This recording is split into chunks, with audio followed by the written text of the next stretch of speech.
ये कहानी सिर्फ एक वैज्ञानिक की नहीं है, ये कहानी है भारत के साथ हुए एक बड़े धोखे की। एक ऐसी साजिश जिसने भारत को कई साल पीछे धकेल दिया। जब इसरो के वैज्ञानिकों ने भारत को सुपर पावर बनाने का सपना देखा था, जब भारत अंतरिक्ष में नई ऊंचाइयों को छूने जा रहा था, लेकिन फिर वो होता है जो किसी ने सोचा भी नहीं था। इसरो के एक बड़े साइंटिस्ट को केरला पुलिस द्वारा अरेस्ट कर लिया जाता है। आरोप था मालदीव की 2 महिलाओं के साथ सीक्रेट इन्फॉर्मेशन पाकिस्तान को देने का। क्या नंबी नारायण सच में देश के साथ गद्दारी कर रहे थे? मालदीव की उन महिलाओं के साथ उनके क्या संबंध थे? क्या ये महज एक गलती थी या एक खतरनाक साजिश? आखिर कौन था जो नहीं चाहता था कि भारत खुद का क्रायोजेनिक इंजन डेवलप करे?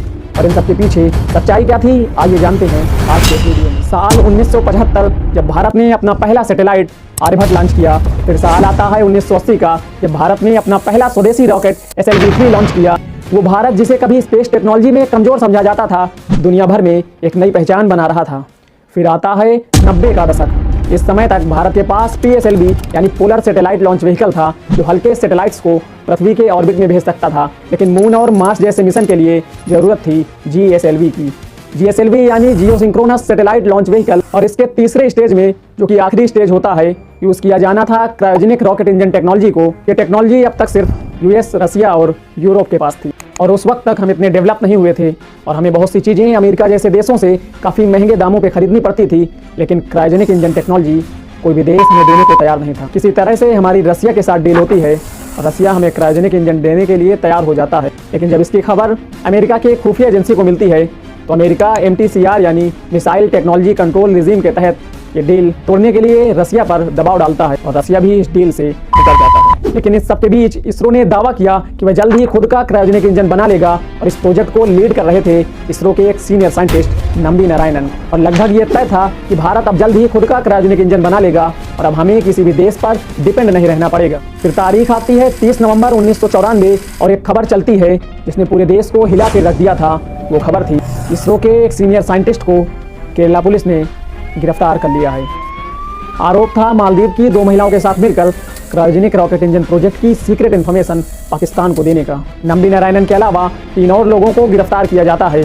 इसरो के deputy director D Shashikumaran, Russian space agency के Indian representative K Chandrashekhar, labour contractor SK Sharma. लेकिन इससे पहले केरला पुलिस के एक इंस्पेक्टर S विजयन ने 20 अक्टूबर 1994 को मालदीव की मरियम राशिदा को तिरुवनंतपुरम के होटल से गिरफ्तार किया था। आरोप था इंडिया में ओवरस्टे का, और पूछताछ के कुछ दिन बाद उसकी एक दोस्त फौजिया हसन को भी अरेस्ट किया जाता है। इन दोनों पर आरोप था कि नंबी नारायणन और इसरो के कुछ साइंटिस्ट के साथ मिलकर क्रायोजेनिक रॉकेट इंजन प्रोजेक्ट की सीक्रेट इन्फॉर्मेशन पाकिस्तान को देने का। मरियम राशिदा और फौजिया हसन से पूछताछ के बाद नंबी नारायणन और बाकी लोगों को भी गिरफ्तार किया जाता है। हालांकि बाद में CBI इन्वेस्टिगेशन में ये पता चला कि केरला पुलिस और SIT ने पूछताछ के दौरान मनमानी और असंवेदनशील तरीकों का इस्तेमाल किया और जबरदस्ती बयान लिखवाए गए। और इस पूरे मामले को देख रहे थे स्पेशल इन्वेस्टिगेशन टीम के chief CB Mathews, DSP KK Joshua, जो SIT के सदस्य थे, और इंट्रोगेशन और एविडेंसेस कलेक्ट करने की जिम्मेदारी इनकी थी। न्यूज़पेपर्स और मीडिया में बिना किसी सबूत के नंबी नारायणन को गद्दार डिक्लेयर कर दिया गया था। वो शख्स जिसने अपनी सारी जिंदगी इस देश के लिए समर्पित कर दी थी,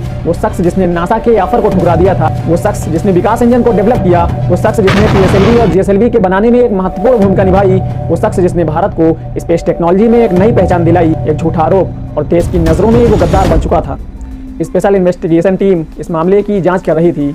नंबी नारायणन कस्टडी में थे, उन्हें 3rd डिग्री तक दी जाती है, उन्हें टॉर्चर किया जाता है। अब केस चूंकि बहुत ही सेंसिटिव था, देश की सुरक्षा से जुड़ा था, तो इस केस में एंट्री होती है CBI की। 50 दिन तक कस्टडी में रहने के बाद, फिजिकली और मेंटली टॉर्चर किए जाने के बाद उनके खिलाफ कोई भी सबूत नहीं मिलता है, और आखिरकार 19 जून 1995 को नंबी नारायणन और बाकी लोगों को बेल मिल जाती है। लेकिन मरियम राशिदा और फौजिया हसन को अभी भी कस्टडी में रखा जाता है।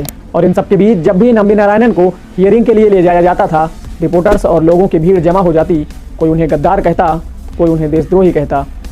उनका परिवार पूरी तरह से टूट चुका था, उनकी पत्नी को एक गहरा सदमा लगा था। और इधर CBI 2 साल की इन्वेस्टिगेशन के बाद 1996 में 104 पेजेस की एक रिपोर्ट कोर्ट को देती है, जिसमें कहा गया इसरो के कोई भी कॉन्फिडेंशियल डॉक्यूमेंट्स ना तो चोरी हुए थे, ना ही किसी देश को बेचे गए थे, ना ही कोई इन्फॉर्मेशन लीक की गई, ना ही जासूसी के एक भी सबूत मिले। साथ ही इसरो की अपनी इंटरनल इन्वेस्टिगेशन में भी ये साबित हुआ कि क्रायोजेनिक रॉकेट इंजन प्रोजेक्ट के ब्लूप्रिंट्स या डिज़ाइन मिसिंग नहीं थे। यानी जो भी आरोप लगाए गए थे वो एक ऐसी साजिश थी जिसका कोई सबूत नहीं मिला। सारे आरोप फर्जी थे। 1996 में सीबीआई की जांच के बाद नंबी नारायणन और इस केस में गिरफ्तार हुए सभी लोगों को कोई भी सबूत न मिलने के कारण सभी आरोपों से मुक्त कर दिया जाता है।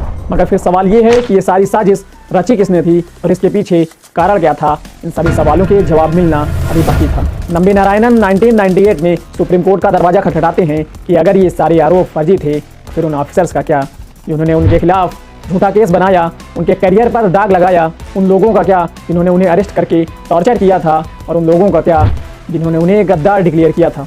इंसाफ और न्याय की ये लड़ाई कई सालों तक चलती रही और करीब 23 साल बाद अप्रैल 2017 में नंबी नारायणन की याचिका पर सुप्रीम कोर्ट ने सुनवाई शुरू की और 14 सितंबर 2018 को दिल्ली में सुप्रीम कोर्ट के 3 जजों की एक बेंच ने फैसला सुनाया, जिसमें उस समय के chief justice of India Deepak Mishra, justice AM Khanwilkar और जस्टिस DY चंद्रचूड़ मौजूद थे।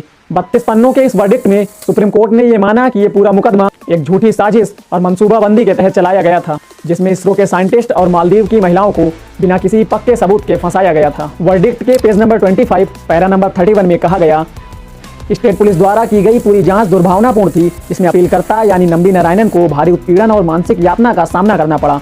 उनकी स्वतंत्रता और गरिमा, जो बेसिक ह्यूमन राइट्स का हिस्सा है, खतरे में डाला गया। उन्हें कस्टडी में रखा गया और उनके पुराने गौरवपूर्ण कार्यों के बावजूद उन्हें घृणा का सामना करने पर मजबूर किया गया। पेज नंबर 31 पैरा नंबर 39, जिसमें सुप्रीम कोर्ट ने आदेश दिया कि स्टेट गवर्नमेंट को नंबी नारायणन को 50 लाख रुपए का कंपनसेशन देना होगा और ये कंपनसेशन 8 हफ्ते के अंदर देना होगा। पेज नंबर 31 पैरा नंबर 40, इसमें सुप्रीम कोर्ट ने इस मामले की जांच के लिए सुप्रीम कोर्ट के पूर्व न्यायाधीश जस्टिस DK जैन की अध्यक्षता में एक कमेटी गठित करने का आदेश दिया और सेंट्रल गवर्नमेंट और स्टेट गवर्नमेंट को आदेश दिया गया कि वे इस मामले में एक ऑफिसर्स को नॉमिनेट करें ताकि दोषियों के खिलाफ उचित कार्रवाई की जा सके। सुप्रीम कोर्ट ने नंबी नारायणन को निर्दोष करार दिया और 24 साल की इस लड़ाई के बाद भारत सरकार ने उन्हें पद्म भूषण से सम्मानित किया। इस झूठे केस की वजह से भारत का क्रायोजेनिक रॉकेट इंजन प्रोजेक्ट करीब 15 साल डिले हुआ।